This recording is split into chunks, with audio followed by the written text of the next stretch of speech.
अब देखिए कि जब पुष्पदंत ने सवाल उठाए, खास तौर से राम काव्य को लेकर के या राम के कैरेक्टर को लेकर के या उस कथा की निर्मिति को लेकर के, तो कुछ अपने बिंदु भी रखे। पहले बिंदु की चर्चा हम कर चुके थे, जिसमें वो कहते हैं कि भाई अन्य राजकुमारों की तरह राम और लक्ष्मण भी थे, यहाँ तक कि वे अपने पूर्व जन्म में भी साधारण आदमियों की तरह बुरा भला काम करने वाले रहे होंगे या होंगे।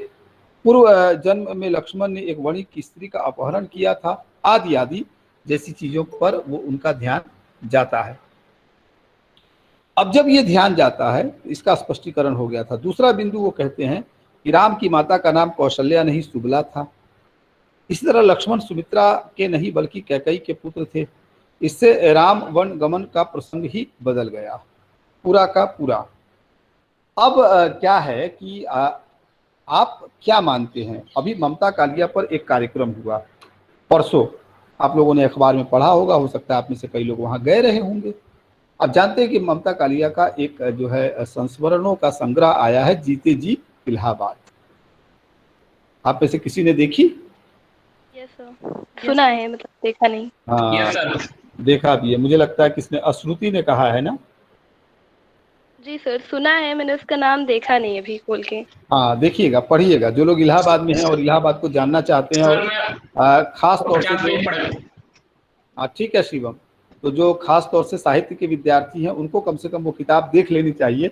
इससे एक पुराने ज़माने का 60, 70, 80 के दशक, 90 के दशक के इलाहाबाद की साहित्यिक गतिविधियों का अंदाजा उससे लग जाता है। एक आदमी ने फेसबुक पर एक उस किताब के एक अंश को लेकर के ये आपत्ति जताई कि भाई ये फैक्ट नहीं है। ममता कालिया जब अपनी बातचीत कर रही थी तो उन्होंने कहा कि देखिए मैं परफेक्ट नहीं। आपने कहा कि फैक्ट नहीं है। देखिए मैं परफेक्ट नहीं हूँ, क्योंकि ये किताब स्मृतियों के आधार पर लिखी गई है, और मनुष्य की स्मृतियाँ कोई इस तरह का दस्तावेजीकरण तो नहीं है कि एकदम एक एक घटना एक एक हिसाब से आ जाए। इसलिए उस पर बोलते हुए और लोगों ने भी कहा कि ये किताब क्या है। तो दरअसल इस किताब पर बात करते हुए लोगों ने ये कहा कि ये किताब जो है लॉस ऑफ जो है मेमोरी और गेन ऑफ मेमोरी जैसी इस तरह की शब्दावलियों का भी इस्तेमाल किया कि बहुत कुछ छूट जाता है, बहुत कुछ हम ले आते हैं।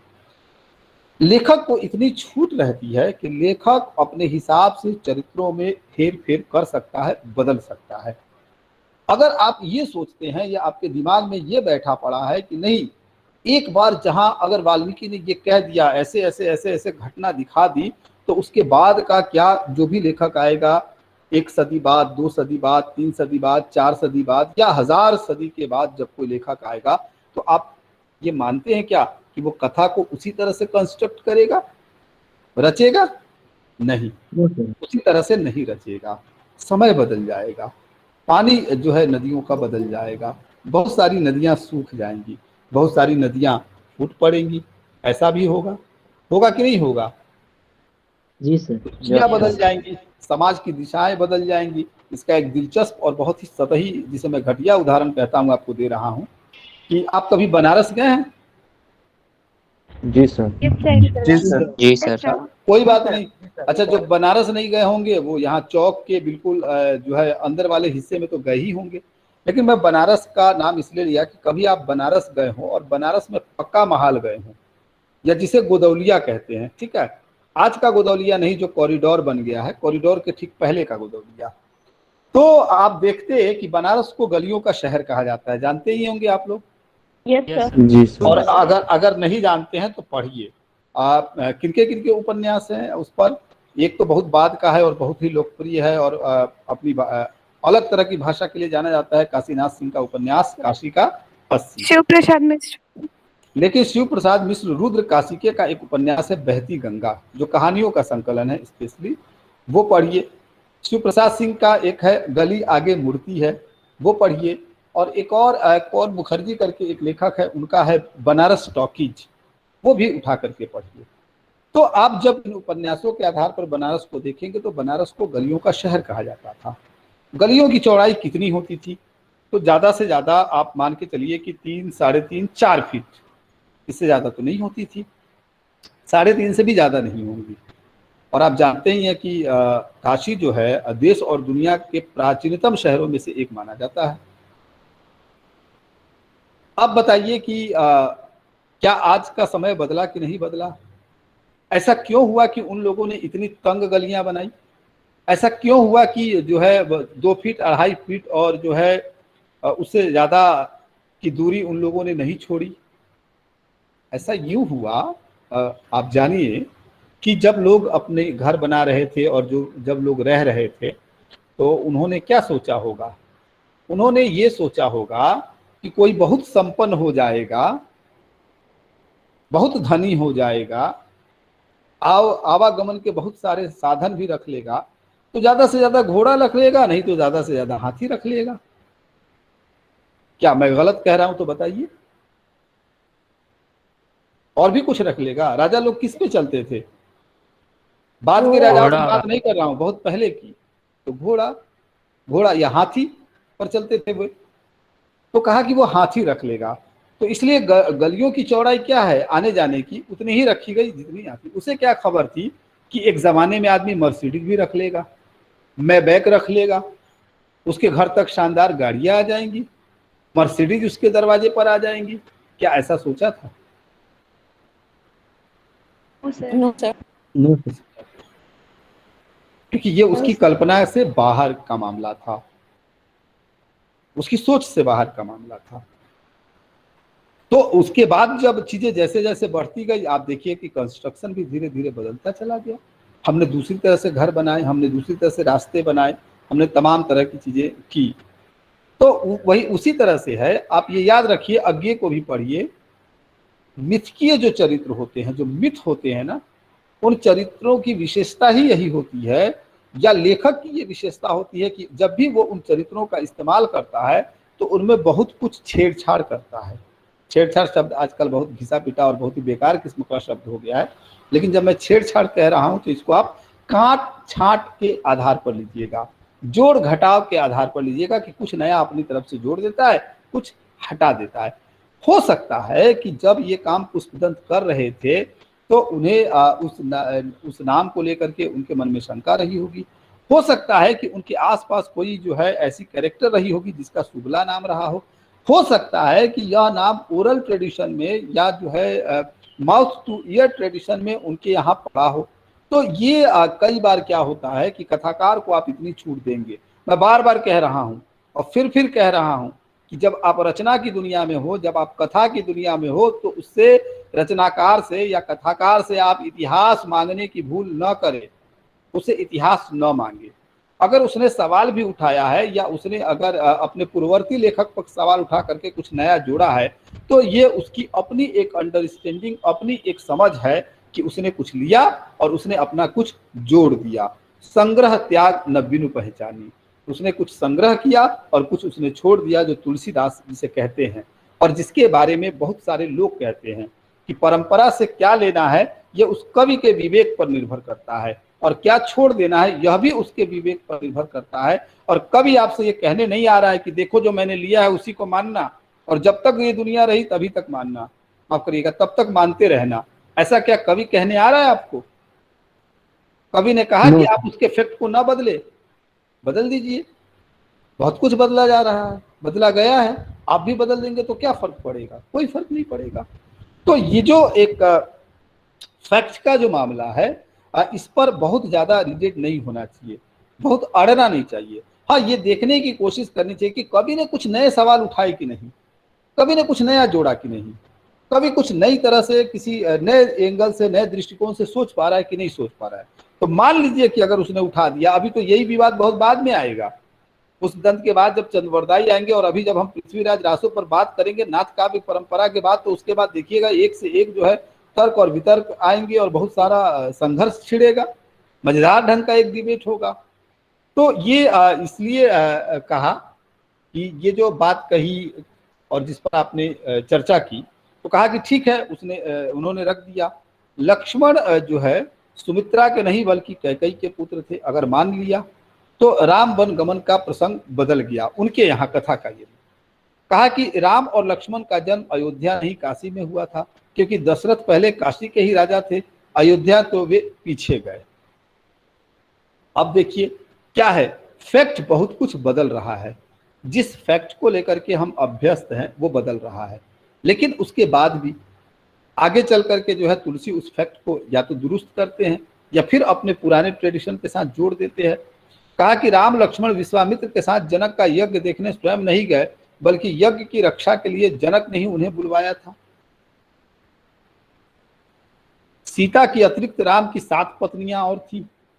अब ये सवाल, ये जो ऑब्जेक्टिविटी है, ये ऑब्जेक्टिविटी हमारे आपके गले नहीं उतरती, क्योंकि हम तो ये मानते हैं कि भाई तुलसी ने तो स्थापित किया, तमाम लोगों ने स्थापित किया कि वो तो एक जो है पत्नी जो है अव्रता थे, उसके अलावा किसी की तरफ आंख उठाकर देखते ही नहीं थे। उनका पूरा का पूरा चरित्र हम इसी तरह से मानते हैं, उससे अलग हम मान नहीं सकते। और मजेदार बात यह है, मैं दिलचस्प आपको बताऊं कि आप में से ज्यादातर लोग जो स्क्रीन पर हैं, इसमें से बहुत कम 2 ही 3 4 5 लोग होंगे जिनका जो बोध है इन कहानियों को लेकर के, इन महाकाव्यों को लेकर के, वो रामचरितमानस या रामायण पढ़ने के बाद हुआ होगा।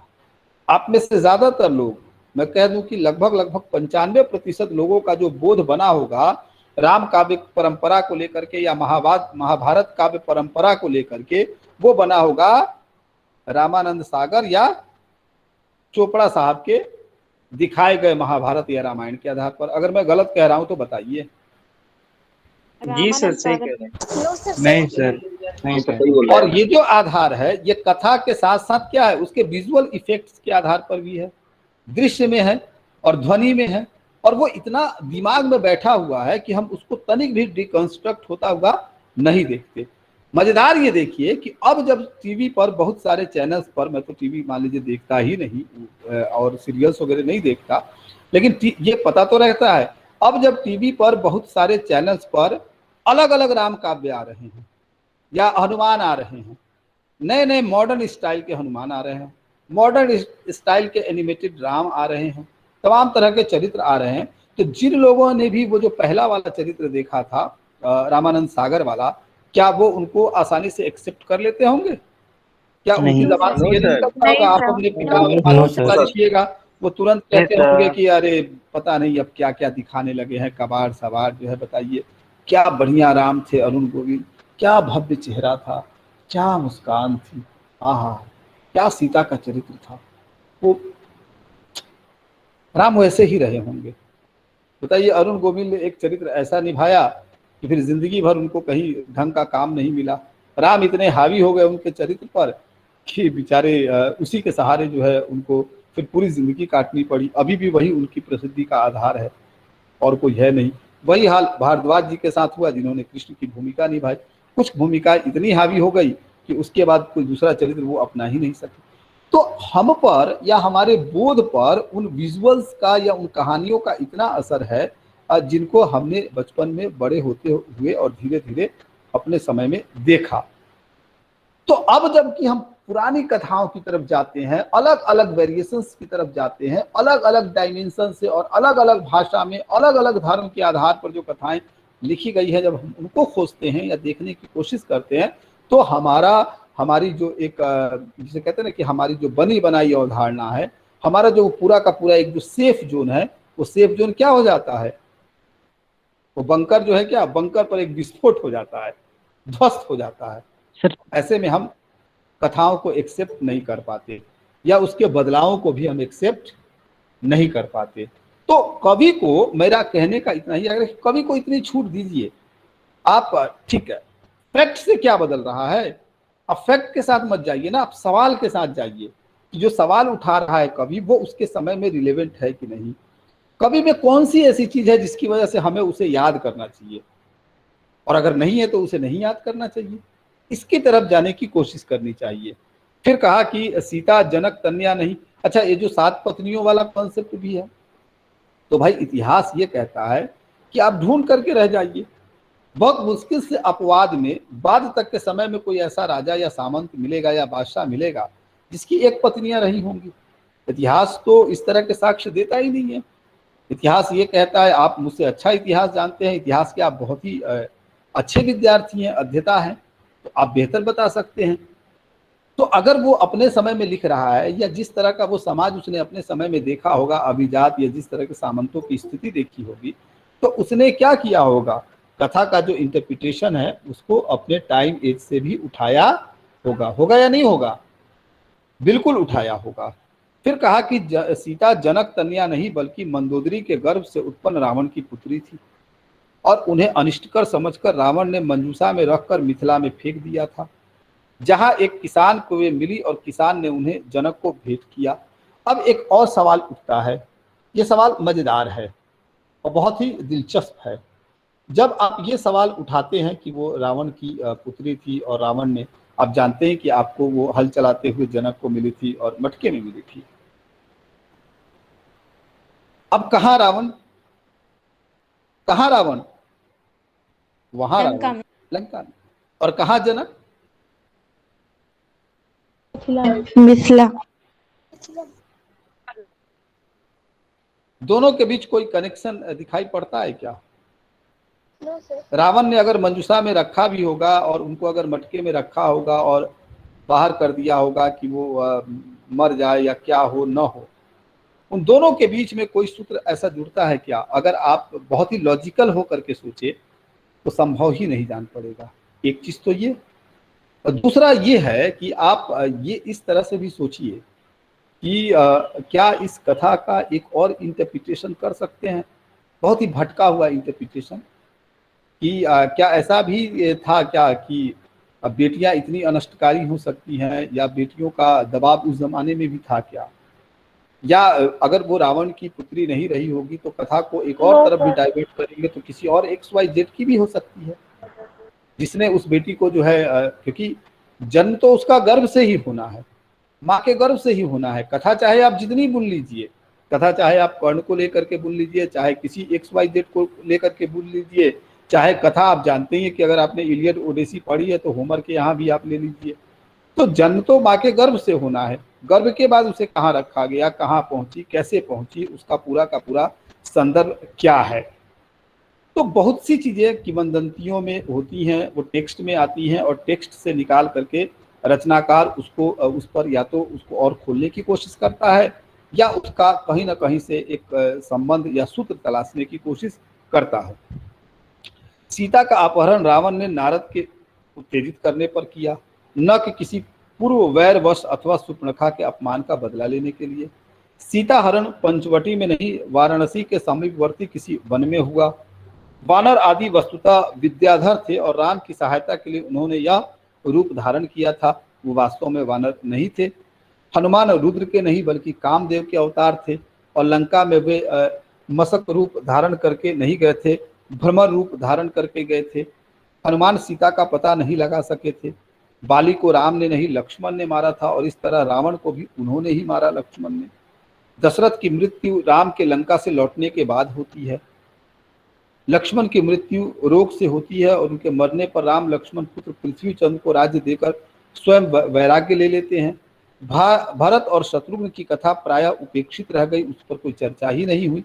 राम श्याम वर्ण के नहीं बल्कि पद्म वर्ण है, श्याम वर्ण तो लक्ष्मण है। अब ये भी है, तो ब्राह्मण परंपरा की जो राम कथा है और जैन परंपरा की जो राम कथा है उसके बीच भिन्नता है, और वो जो भिन्नता है वो उद्देश्य है। नामवर जी कहते हैं कि उसमें उद्देश्य छिपा हुआ है, वो भिन्नता ऐसे ही नहीं है, ऐसे ही लोगों ने नहीं जोड़ दी है। कहा कि ये उद्देश्यता क्या है कि राम कथा की एक दूसरी परंपरा का आभास मिलता है, उनके पीछे जानबूझकर विकृति लाने का कोई उद्देश्य नहीं है। राम कथा की कई सारी परंपराएं हैं, स्पेशली हम अपने इस उत्तर और आसपास के परिवेश की राम कथा के आदी हैं, तो हमें एक अलग तरह की राम कथा की आदत है, और जो है जिस परिवेश, जिस परिस्थिति और जिस समय की उपज पुष्पदंत है, उन्हें एक अलग राम कथा है। बंगला में एक अलग राम कथा। इसीलिए मैंने क्या किया था, मैंने आपको ये पूरा का पूरा जैन काव्य और पूरा का पूरा राम काव्य पढ़ाने से पहले ही मैंने आपको ये काम दे दिया था। क्या काम दिया था? मैंने आपसे कहा था कि आप रामानुजन का निबंध पढ़ जाइए, ताकि आपको ये पता चले कि राम कथा के कितने रूप है। और इसी के साथ मैंने ये भी बताया था, क्या फादर कामिल बुल्के का आपको? No sir. नहीं बताया। No sir. अगर नहीं बताया था तो एक चीज और नोट कर लीजिए, ई पुस्तकालय पर ही जाइएगा और फादर कामिल बुल्के की किताब है। फादर कामिल बुल्के ने यही से इसी विभाग से पीएचडी की डिग्री ली थी, रांची चले गए थे और अद्भुत काम किया था उन्होंने राम कथा की उत्पत्ति और विकास को लेकर के। तो राम कथा उत्पत्ति और विकास फादर कामिल बुल्के की किताब जब भी पुस्तकालय से आप डाउनलोड करेंगे तो उन्होंने आज से नहीं, वेद की परंपरा से, संस्कृत नाटकों की परंपरा से लेकर के, अपभ्रंश मैंने पाली से लेकर के, प्राकृत वगैरह से लेकर के और अपभ्रंश से लेकर के हिंदी, अरबी, उर्दू, फारसी और भारतीय भाषाओं में, तमिल, तेलुगु, कन्नड़, बंगला, गुजराती, तमाम भाषाओं में राम कथा किस किस तरह से लिखे गए, किस रूप में लिखे गए, कब कब लिखे गए और उनकी कथा किस तरह की थी और एक कथा दूसरी कथा से कैसे भिन्न है, ये सारा का सारा कंटेंट आपको मिलेगा। सवाल यह है कि मैंने ये सजेस्ट क्यों किया आपको? मैंने इसीलिए सजेस्ट किया कि आप जो है ना अपने को किसी दायरे में बांध करके ये मत कहिए कि हम इसी को मानेंगे, दूसरे की तरफ भी बढ़िए। आप कविता को कविता की तरह देखिए, अगर कथा भिन्न है तो इस पर इस तरह से सोचा जा सकता है कि आखिर ये कथा की भिन्नता क्यों है। क्या ऐसा है कि यह भी हम मान सकते हैं क्या कि हो सकता है, हम नहीं मानते लेकिन हो सकता है कि पुष्पदंत ने वाल्मीकि रामायण न पढ़ा हो तब? लेकिन सर, मान लीजिए अगर उन्होंने लिख दिया है कि हाँ मैंने पढ़ा था तब तो ठीक है, और उन्होंने अगर कहीं न लिखा हो तब?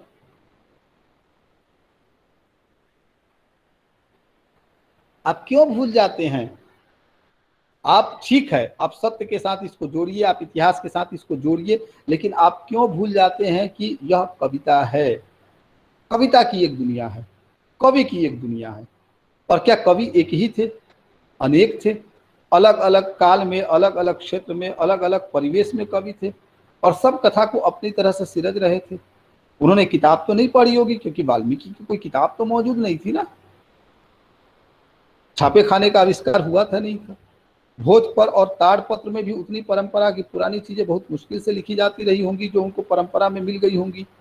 और अगर ओरल ट्रेडिशन से सुना भी होगा तो जरूरी थोड़ी है कि जो वाल्मीकि ने कहा होगा वो उन तक पहुंचा होगा, और अगर उन तक पहुंचा भी होगा तो वो उन्होंने जब लिखा होगा तो उसमें से बहुत सारी चीजें नहीं रही होंगी। मतलब ये मैं ऐसा कह रहा हूं कि ऐसी संभावनाएं हैं जिसकी तरफ जाने से कतराना नहीं चाहिए कि ऐसा कुछ भी हुआ रहा होगा या हो सकता है। खैर, नामवर जी कहते हैं कि स्वयंभू और पुष्पदंत द्वारा वर्णित राम कथाओं का विश्लेषण करने से पता चलता है कि दोनों में कुछ अंतर है। पुष्पदंत में ब्राह्मणत्व विरोधी तत्व जितने अधिक हैं, ब्राह्मणत्व का विरोध किया है इन्होंने, स्वयंभू में उतने नहीं है, यानी कि स्वयंभू थोड़े से विनम्र है। स्वयंभू से पहले राम कथा को काव्य का रूप देने वाले दो जैन कवि थे।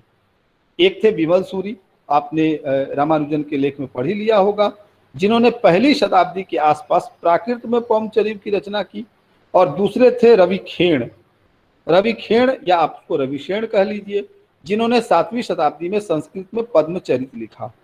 स्वयंभू ने राम कथा के विषय में विमल सूरी और रविखेण का पूरा अनुसरण किया। कई स्थलों पर ब्राह्मणत्व विरोधी बातों का यूं तो एकदम छोड़ दिया या 2-4 पंक्तियां लिख करके चलता किया, अथवा उनका बस ऐसे ही वर्णन किया तो किया।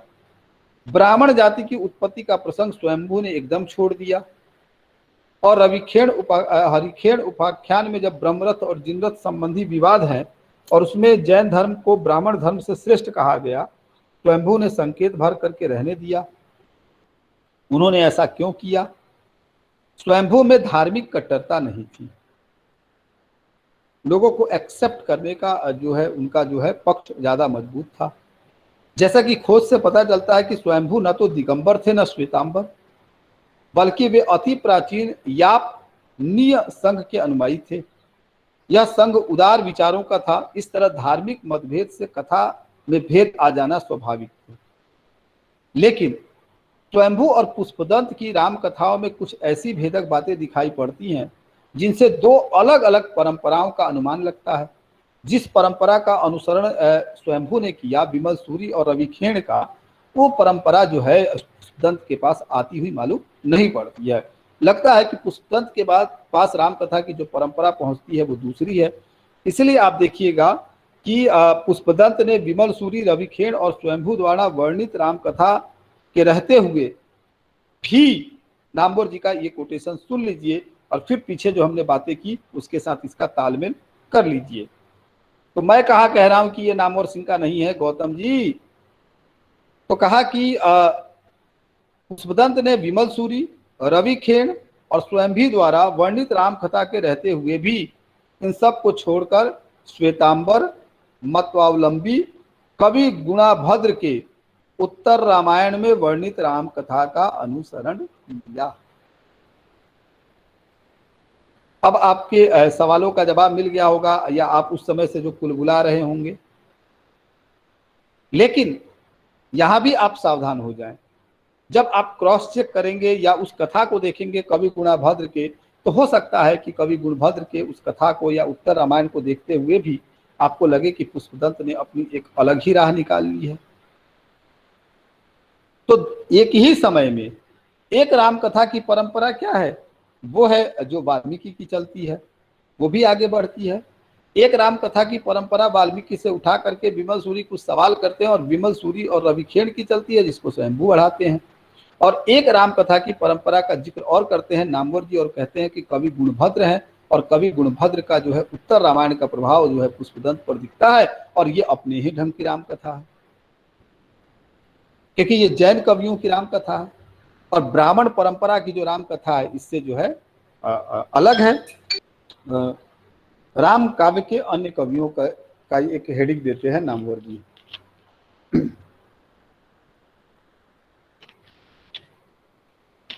अब इस पर आप देख लीजिएगा, जिनका नाम देते हैं उससे हमको नहीं मतलब है। अब क्या है कि कृष्ण काव्य और स्वयंभू या पुष्पदंत की चर्चा हिंदी पढ़ते हुए या हिंदी में पढ़ते पढ़ाते हुए आपको अक्सर आपने सुना होगा या नहीं सुना होगा, तो आप आगे चल के सुनते जरूर या कभी क्लास में सुनिएगा, अपनी तरफ से मत कहिएगा। हम हिंदी कविता में जब भी शुरू करते हैं कृष्ण काव्य की परंपरा, जैसे राम काव्य की परंपरा तो हम वाल्मीकि से कोरिलेट कर लेते हैं और वाल्मीकि के बाद भवभूति के बाद हम सीधे कहाँ आ जाते हैं, कहाँ आते हैं? श्रुति बताइए कि वाल्मीकि और भवभूति के बाद एक तरह से हम सीधे राम कथा को कहाँ आकर के कनेक्ट कर लेते हैं? स्वयंभू पर नहीं, हिंदी की धारा में स्वयंभू पर नहीं करते हैं, तुलसीदास जोड़ देते हैं। बीच की राम कथा तो गायब है। अगर आप अपभ्रंश का नहीं पढ़िए, आप रामानुजन का लेख नहीं पढ़िए, आप फादर कामिल बुर्के की किताब नहीं पढ़िए, तो बीच की राम कथा के साथ कोई कनेक्टिविटी नहीं है। उसी तरह से जब कृष्ण काव्य परंपरा को आप पढ़ते हैं तो ये कृष्ण काव्य परंपरा हमारे यहाँ हिंदी में शुरू कहाँ से होती है? तो हिंदी में शुरू होती है, ठीक ठीक ढंग से हिंदी में शुरू होती है विद्यापति के यहाँ से, और जिसके आदि जो है एक तरह से आरंभकर्ता जो है जयदेव माने जाते हैं। तो जयदेव का गीत गोविंदम और जयदेव के उस गीत गोविंदम या गीत गोविंद से जो है विद्यापति का प्रभाव, और विद्यापति के प्रभाव से फिर आगे चल करके उसकी कड़ी में जो कवि आता है उसे हम सूरदास कहते हैं, और सूरदास पर खूब खूब लिखते हैं, खूब खूब बात करते हैं। आचार्य रामचंद्र शुक्ल भी रिझते हैं, बहुत सारी बातें करते हैं और ये भी कहते हैं कि भाई अचानक से सूरदास के पास ऐसी भाषा या ऐसी कवित्व शक्ति या इस तरह का संदर्भ नहीं आया।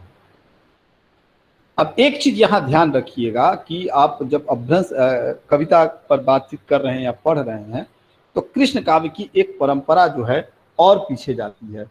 कृष्ण काव्य की यह परंपरा जिसे हम जयदेव से जोड़ते हैं और हिंदी में जिसे विद्यापति से शुरू करके और सूरदास मीरा से होते हुए और रीतिकाल की पूरी कविता में आगे बढ़ते हैं, वो परंपरा पीछे जाती है।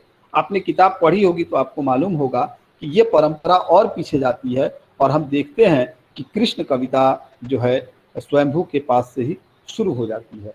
और केवल शुरू ही नहीं होती है, केवल कृष्ण का नाम ही नहीं है यहाँ, या केवल कृष्ण की चर्चा भर नहीं है, बल्कि वे तमाम नवीन प्रसंग जिनके बारे में हम सूरदास के बारे में कहते हैं कि उन्होंने नवीन प्रसंगों की उद्भावना की है, उस तरह के बहुत सारे नवीन प्रसंग हमको अपभ्रंश के इन जैन काव्य परंपरा में देखने को मिल जाता है। अब जब ये देखने को मिलता है तो कृष्ण कविता की भी जो परंपरा है, जिसे हम अभी तक विद्यापति या सूरदास से ठीक ठीक उठाते थे, वो परंपरा भी और पीछे भाग जाती है। देखिए, मैं पढ़ता हूँ कुछ अंश, किताब आपके पास है इसलिए कुछ भी छिपा नहीं है, मेरा काम है बस बीच बीच में कुछ कुछ चर्चा करना। वो कहते हैं कि भाई कृष्ण कथा कहने वाले ग्रंथ हरिवंश पुराण कहे जाते हैं।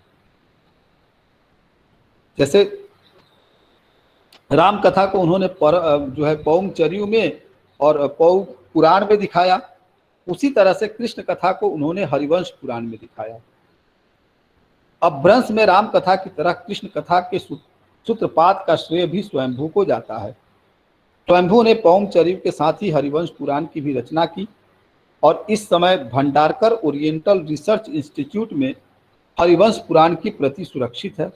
और जो प्रति सुरक्षित है यानी कि जो संस्करण वहां पर है, उसमें कुल मिलाकर के 112 संधियां हैं। संधियों को आप चैप्टर मान लीजिए, संधियों को आप खंड मान लीजिए, संधियों को आप अध्याय मान लीजिए, जो भी मानिए, इतने हैं। अध्ययन करने से पता चलता है कि स्वयंभू ने 92 संधियों की ही रचना की थी, जिनमें 13 संधियां जो है यादव कांड है, 13 संधियों का, 19 संधियों का कुरु कांड है और 60 संधियों का युद्ध कांड है। 92 संधियों के बाद ग्रंथ अपूर्ण रूप से शेष रह गया। इसके बाद उनके पुत्र त्रिभुवन ने वहां भी काम किया था ना? Yes sir. पौंगचर्यु में 7 जोड़ा था यस सर। सर। जोड़ा, यहाँ भी त्रिभुवन ने काम किया। त्रिभुवन ने यहाँ 17 संधियां जोड़ी और शेष 6 संधियां और भी त्रिभुवन के बाद यश कृति की रचना मालूम होती है, जो 15वीं शताब्दी में उसको जोड़ते हैं। तो कुल मिला के जो हरिवंश पुराण है, उस हरिवंश पुराण में की जो 92 संधियों की रचना मिलती है, उसमें से 13, 19 और 60 जो है ये उधर स्वयंभू के, और उसके बाद 17 बाद में त्रिभुवन के और 6 यशकृति के मिलते हैं। इतना सब जोड़ने के बावजूद हरिवंश पुराण का अधिकांश स्वयंभू की ही कृति है। हरिवंश पुराण के जितने अंश प्रकाश में आए हैं, उनसे उनकी काव्य प्रतिभा की पुष्टि भी होती है और उसका पता भी चलता है।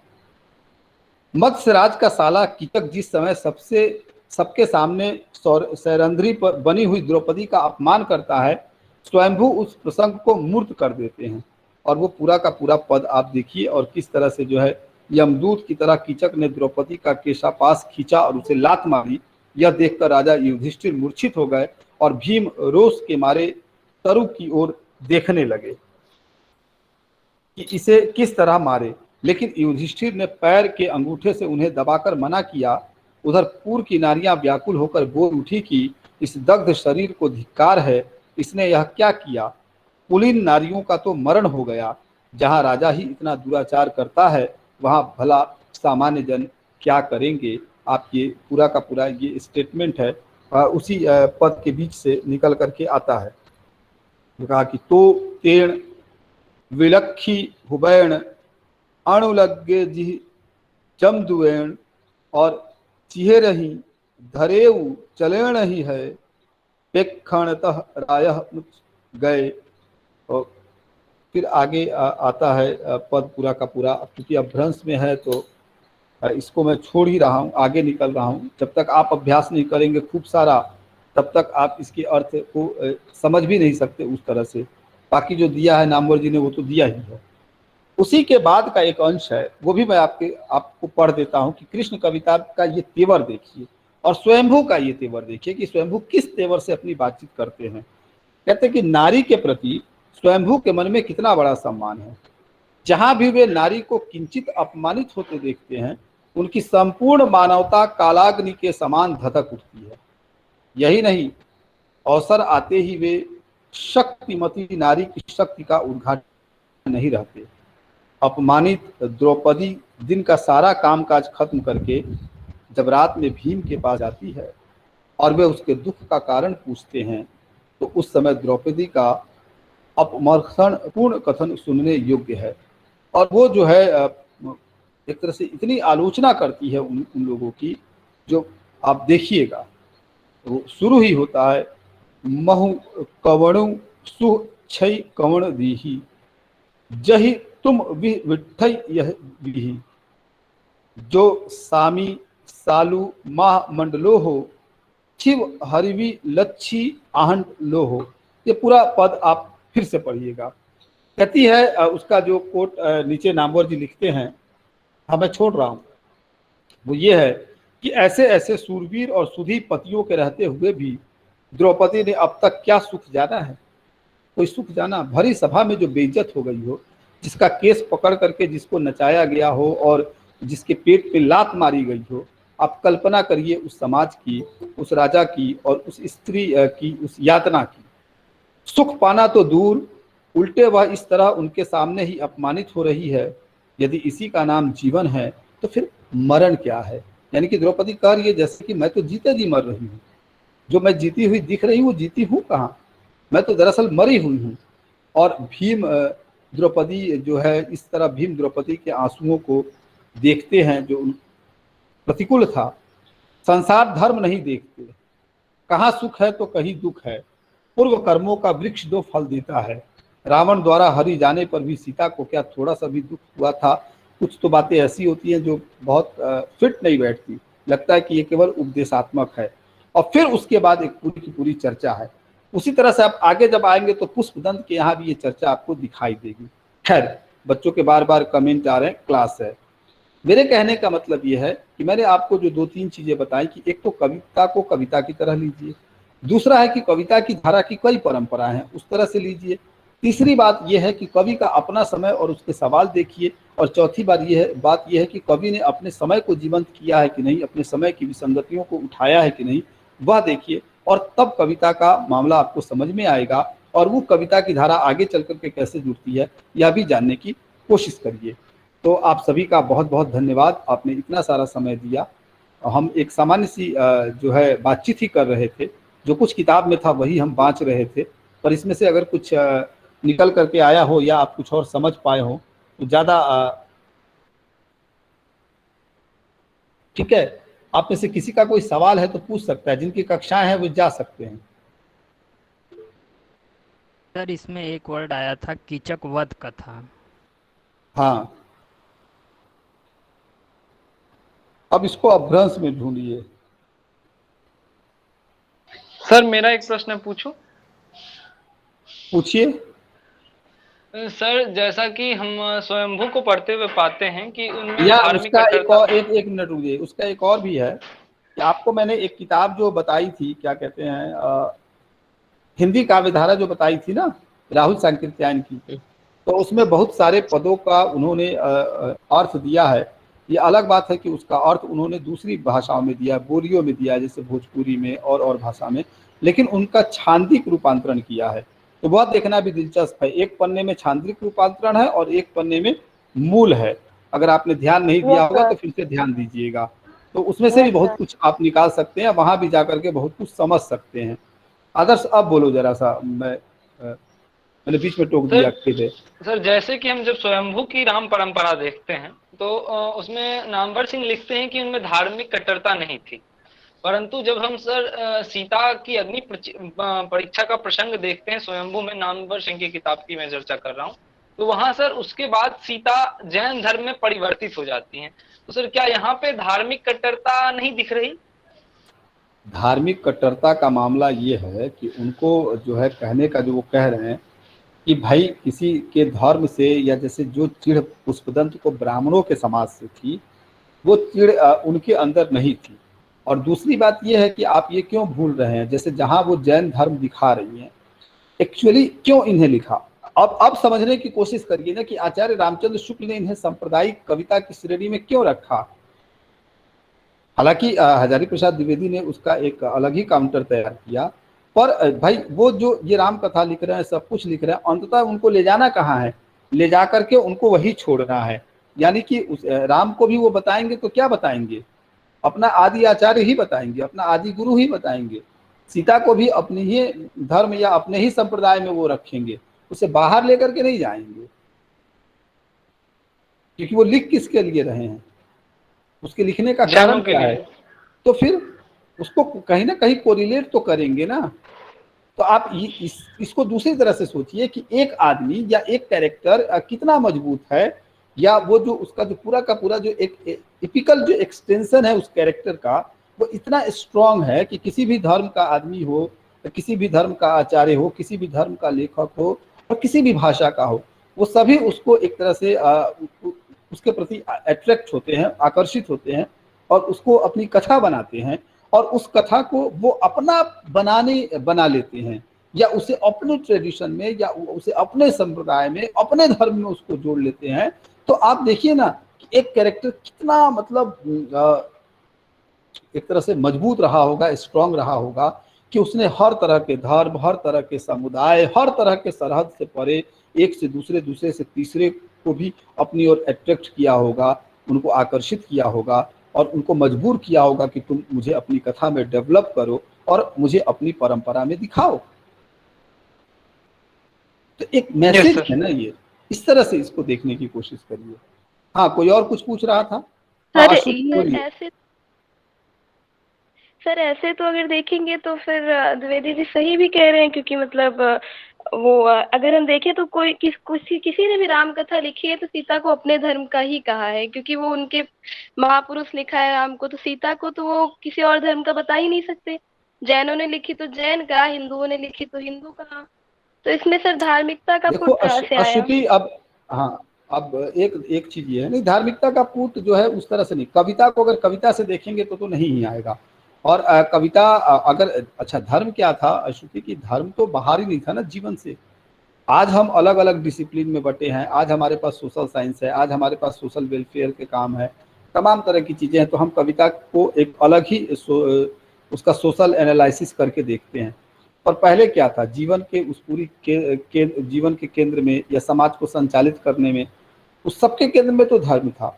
धर्म के दिशा निर्देश, धर्म की कही गई उक्तियां, धर्म की पवित्र बातें, यही ना लोगों को अलग अलग करती थी। इसका एक मजेदार और एक और घटिया उदाहरण देता हूँ आपको। ये घटिया तो नहीं है लेकिन फिर भी मान लीजिए आप, वो ये है कि जैसे बाइबिल की कथा है, ठीक है, जैसे आप देखिए कि आदम और हव्वा की कथा है, जैसे मनुष्य के विकास में कामायनी की कथा है। चाहे आप कामायनी की कथा ले लीजिए, चाहे आप पैराडाइज लॉस्ट की कथा ले लीजिए, चाहे आप आदम हव्वा के विकास की कथा ले लीजिए, आप देखिए कि हिंदू धर्म अलग है, ईसाई धर्म अलग है, इस्लाम धर्म अलग है, सब अलग है, लेकिन सब में क्या ऐसी बात है कि सब में मनुष्यता का विकास या मनुष्य का आगमन और मनुष्य के जीवन के विकास की प्रक्रिया लगभग एक ही तरह से घटित होती है। इवन कि आप इलियड और ओडेसी को भी जोड़ लीजिए, वहां भी उसी तरह की संरचना मिलेगी, उसी तरह की बातें मिलेंगी। तो क्या है कि जीवन, जगत और संसार और इन सब चीज को लेकर के जो एक नजरिया है या मनुष्य की उत्पत्ति का, कथाएं कहीं ना कहीं एक दूसरे से कोरिलेट रही होंगी, कहीं ना कहीं एक दूसरे से पहुंचती रही होंगी। मनुष्य कहीं ना कहीं इसी तरह से सोचता रहा होगा और उसने अपने को उसी तरह डेवलप किया होगा।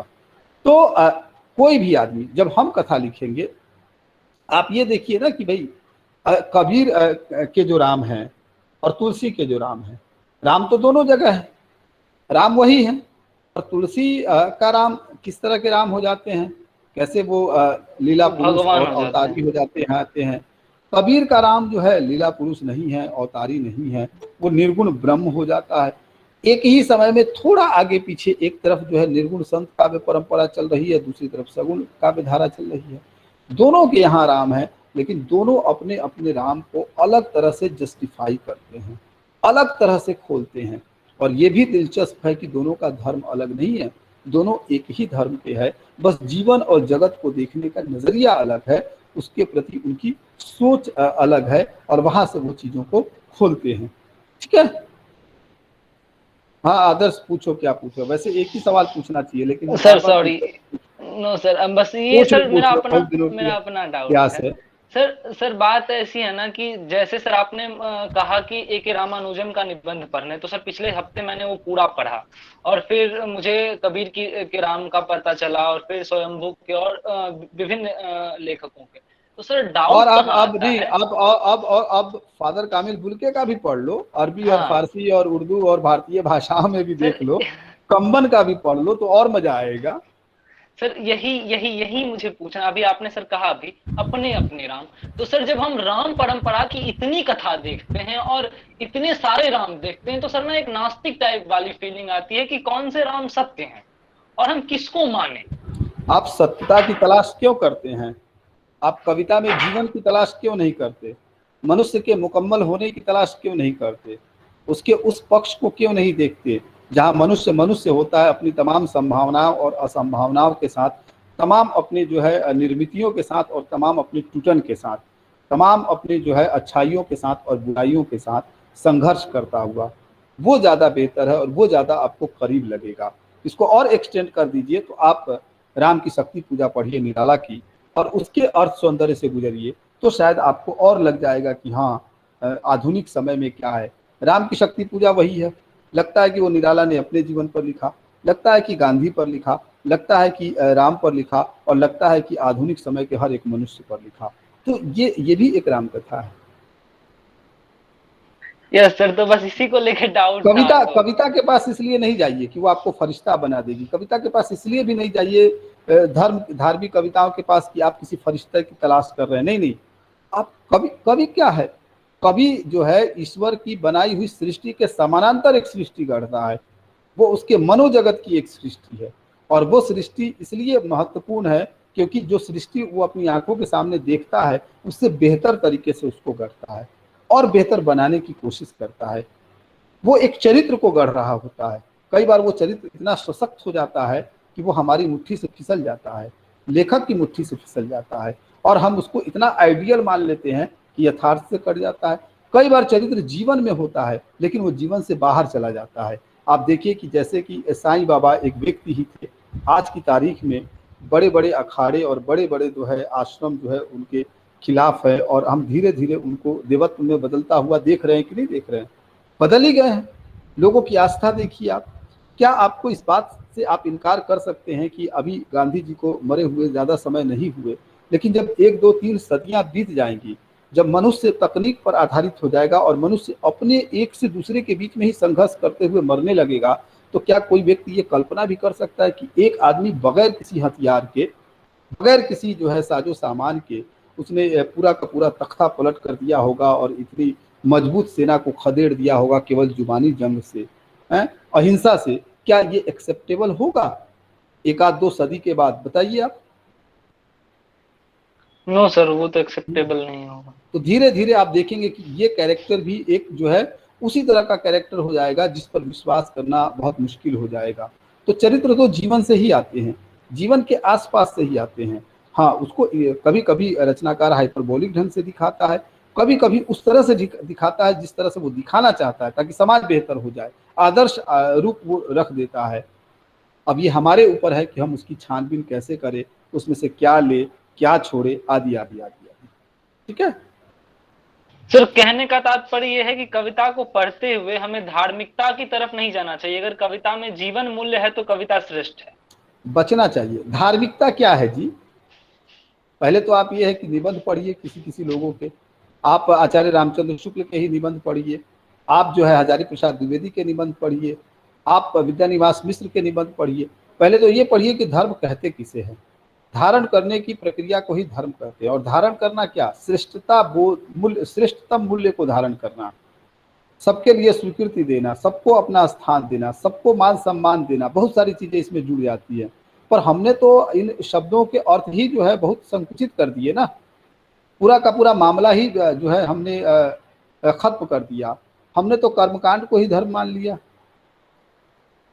आज की तारीख में हमारा कर्मकांड ही हमारा पूरा का पूरा धर्म बन चुका है, जबकि धर्म शब्द की ये तो व्याख्या नहीं है, इसका ये तो अर्थ नहीं है। जब मैं भक्ति काल पढ़ाऊंगा तब इस पे बात करूंगा, इसलिए अभी मत उलझाइए।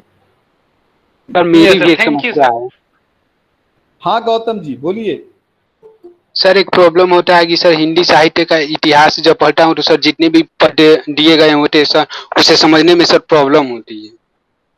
समझने में तो प्रॉब्लम होगी। देखिए अपभ्रंशकालीन जो पद हैं उसको समझने में दिक्कत होगी।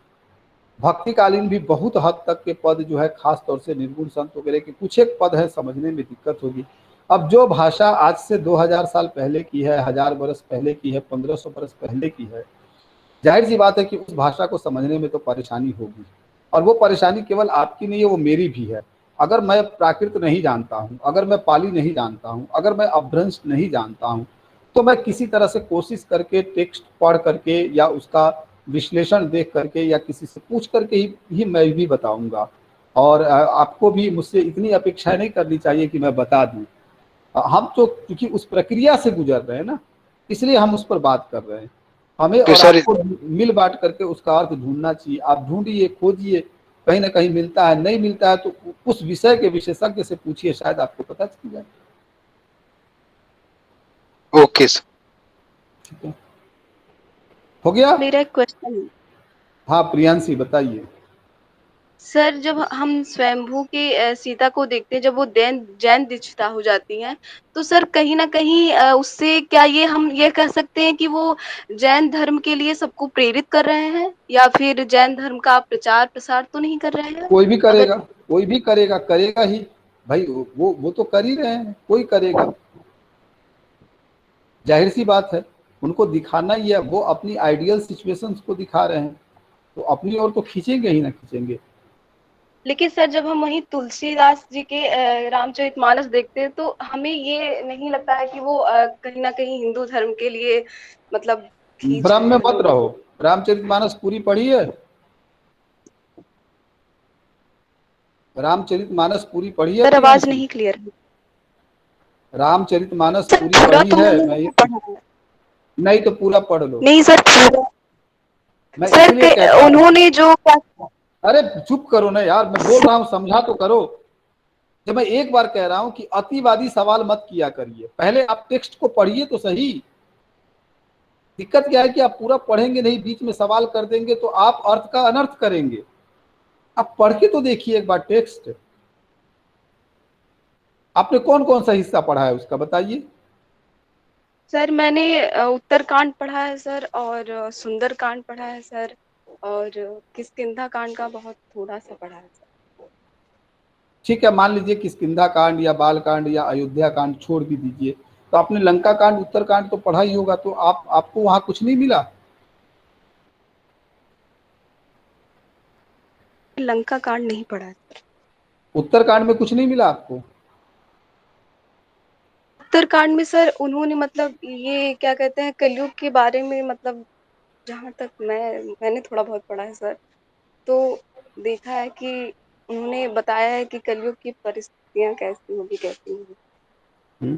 पुजहि विप्र सकल गुण हीना क्यों कह दिया तब?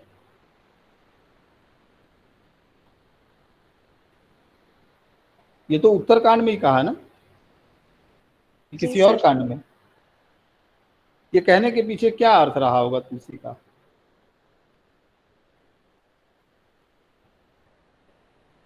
एक बार फिर से पढ़िएगा, एक बार फिर से पढ़िएगा।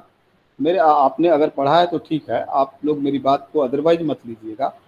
मेरे कहने का मतलब यह है कि कभी भी इस तरह के निष्कर्ष या ऐसी बात न रखे ऑब्जेक्टिव की शक्ल में, जिससे हमारे विद्यार्थी, आप मेरे विद्यार्थी इसलिए मैं कह रहा हूं कि कभी भी कोई बात करने से पहले, अगर किसी टेक्स्ट पर हम बात कर रहे हैं और कह रहे हैं कि तुलसी ने ऐसा लिखा या कबीर ने ऐसा लिखा, तो सबसे पहले हमारा काम क्या है, हम उस टेक्स्ट को पूरा पढ़े, एक एक लाइन पढ़े, ध्यान से पढ़े, और तब उस पर बात करेंगे तो जो बात करने का मजा होगा, और उस पर जितना रैशनल और जितना लॉजिकल हम बात कर पाएंगे कि हमको भी लगेगा कि नहीं, इस एक पक्ष पर हमें कोई डाउट नहीं है और कोई हमें वो मिसअंडरस्टैंड नहीं कर सकता इस पर। इसलिए मैं कहता हूं कि पहले टेक्स्ट पढ़िए और फिर वहां से डिस्कशन करिए, सवाल करिए। अगर टेक्स्ट पे बोल रहे हैं तो, बाकी किसी मामले पे बोल रहे हैं तो उसके लिए मना ही नहीं है। लेकिन जब ये कहना है कि हाँ तुलसी ने ऐसा नहीं लिखा है, ऐसा नहीं है। तुलसी का भी अपना आग्रह है, और उस आग्रह से वह भी अपने को बाहर नहीं निकाल पाते। एक चीज मैं आपको आज ही बता रहा हूं सबको, और मैंने बार बार बताया भी होगा, और वो ये है कि जहां लेखक अपने निजी व्यक्तित्व या अपने व्यक्तिक स्वायत्तता से ऊपर उठता है, वहां वो बड़ा लेखक होता है। और जहां वो अपने निजी दायरे में आता है, अपने आसपास में आ जाता है, अपने को केंद्र में रखता है, वहां लेखक बहुत कमजोर होता है, बहुत ही कमजोर होता है। अब इसके नजरिए से आप चाहे तो स्वयंभू को पढ़िए, चाहे पुष्पदंत को पढ़िए, चाहे तुलसी को पढ़िए, चाहे आज के किसी कवि को पढ़िए।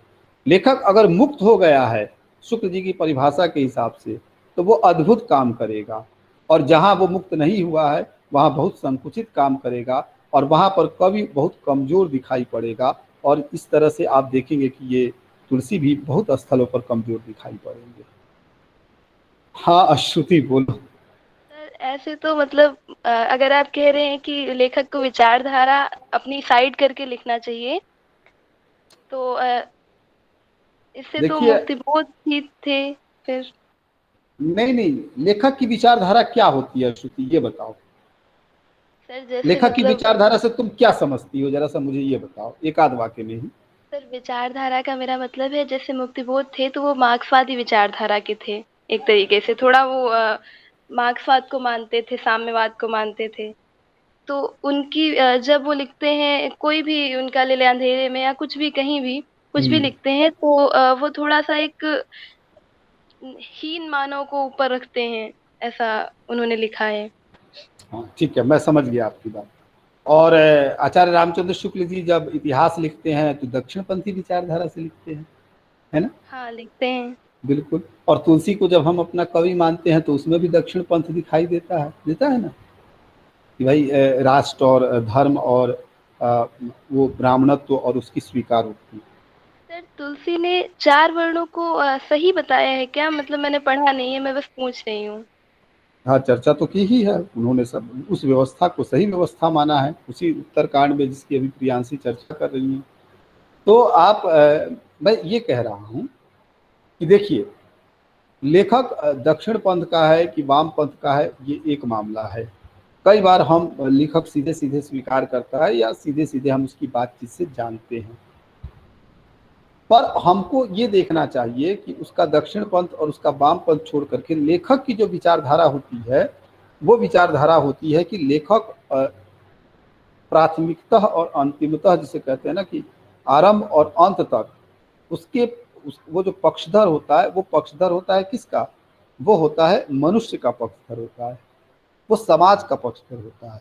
लेखक का एक जो बड़ा दायित्व है और वो ये है कि वो जो है विश्व दृष्टि से संपन्न हो, मानवता के पक्ष में खड़े हो और दबे कुचले कमजोर लोगों के लिए आवाज बुलंद करे।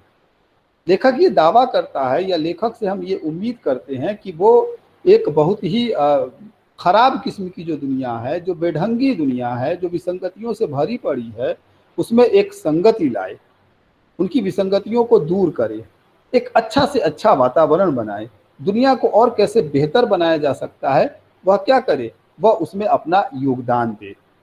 जहां जुल्म अत्याचार हो रहे हैं उसकी वह नोटिस ले और कैसे एक बेहतर समाज रचा जा सकता है उसकी वो कल्पना करे या उस पर वो अपनी बातचीत करे और तमाम तरह की विसंगतियों को दूर करे।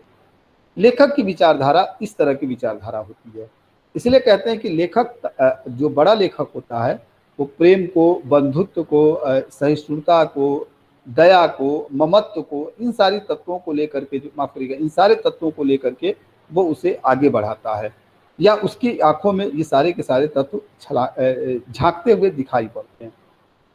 दक्षिण पंथ और वाम पंथ और उन तरह की जो विचारधाराएं हैं, आप देखिएगा कि हमारे यहाँ ये तो आज़ादी के आसपास 1920-25 के आसपास से पांव पसारती है। दुनिया में आप ईसाई धर्म में भी देखिएगा कि जो है 2 वर्ग, कैथोलिक और प्रोटेस्ट हुए। उसके पहले भी कहीं कहीं अलग अलग क्षेत्रीयता में और हिस्सों में लोग बटे हुए थे अपने अपने को लेकर के। पर आप ये देखिएगा कि उसमें से आगे कौन आया, किसको ज़्यादा समय ने तवज्जो दिया, किसको महत्व दिया? उसको महत्व दिया जिसने जो है ये नहीं देखा कि हाँ उसे अपनी जाति का पक्ष लेना है या अपने धर्म का पक्ष लेना है, उसे सिर्फ और सिर्फ कमजोर का ही पक्ष लेना है। हाँ, ये उम्मीद की जाती है, या मुक्तिबोध जैसा या बहुत सारे लेखक जो है इस बात की तरफ देखते हैं या बताते हैं कि भाई कमजोर के पक्ष में होना, संगति को लाना, उनके लिए कविता की सर्जना करना, जहाँ जो दृष्टियाँ अछूती रह गई हैं, धरी रह गई है, उनको खड़ा करना। तो ये है, मैं ये नहीं कह रहा हूँ कि हाँ आप मुक्तिबोध को मैं बड़ा लेखक बता रहा हूँ इस नाते कि वो वामपंथ के, नहीं, वामपंथ उतना महत्वपूर्ण नहीं रह जाता है, क्योंकि वामपंथी तो बहुत सारे लोग हैं अश्रुति, एक से एक है, जबर किस्म को, जो एक शब्दावली अगर आप लोग से ले तो वैसे हैं, लेकिन हम उन्हें याद नहीं करते।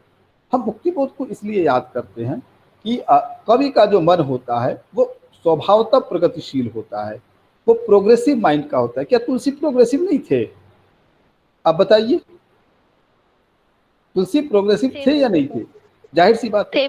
अपने समय की उस संस्कृत भाषा को चुनौती दे दी, इस्तेमाल नहीं किया।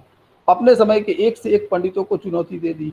अपने समय में प्रचलित भाषा से अलग एक बहुत दूरदर्शी जो है और बाद में आने वाली भाषा को स्वीकार किया। अपने जीवन को बहुत जो है रिकंस्ट्रक्ट होते हुए जीवन को अलग तरह से गढ़ा, अपने पूरे चरित्र को अलग तरह से गढ़ा। कहा जाता है कि अगर वो रामायण वाल्मीकि का था तो उस कथा को उन्होंने एक यूटोपिया की शक्ल में गढ़ा और अपने समय के अकबर जैसे साम्राज्य को चुनौती दी। कहा जाता है कि राम का दृष्टांत इसलिए दिया कि अकबर के समय में राजधानी अकबराबाद और शाहजहांबाद की तो स्थिति अच्छी थी, लेकिन चित्रकूट और बनारस और इंटीरियर जगहों की स्थिति अच्छी नहीं थी। राम जो वन में जाते हैं, ये क्या है? ये एक दृष्टांत है कि राजा को जो है अहिल्या और केवट जैसी प्रजा से भी मिलना चाहिए, उनकी वस्तु स्थिति का भी भान होना चाहिए। MS श्रीनिवासन की किताब पढ़िए तो आपको पता चलेगा कि अरे अगर कथा को ऐसे समझे तो कथा ही पूरी बदल जाती है। तो तुलसी, अच्छा तुलसी भी इसलिए नहीं याद किए जाते कि उन्होंने 4 वर्ग में बांटा, उन्होंने स्त्री को भला बुरा कहा या उन्होंने ब्राह्मण को पूजने के लिए कहा, नहीं। वैसी जगहों पर तुलसी बहुत कमजोर है और वैसी जगहों पर हम तुलसी को कोई छूट दे भी नहीं सकते हैं। लेकिन जिन जगहों पर उन्होंने जनमानस के साथ एक रिश्ता बनाया, एक नई तरह की चीज़ें वे रखते हैं और उनका जो उदार जो हृदय है वो खुलता है, वो जगह महत्वपूर्ण है। बहरहाल हम भक्ति काल में अभी इस पर बहुत सारी बातें करने वाले हैं, तो इसलिए अभी इतना ही ना।